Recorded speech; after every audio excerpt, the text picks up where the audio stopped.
Oi, galerinha, tudo bem com vocês? Espero que sim. Hoje estou aqui com uma convidada, a Joyce. Oi. Então, a gente vai ensinar a fazer slime. Ela tem um canal. Como é que é o nome do seu canal, Joyce? Joyce Gamer. Joyce Gamer. E a gente vai falando o que a gente vai usar. A gente vai usar, como que é mesmo? Glitter, cola. Pode ser de qualquer marca.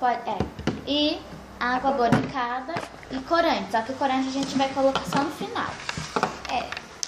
E se você quiser, pode usar espuma de barbear. A gente vai ensinando o canal na próxima quando ela vai vir. Então, vamos lá.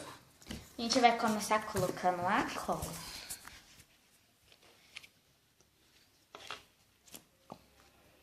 Vai colocar tudo. Se quiser.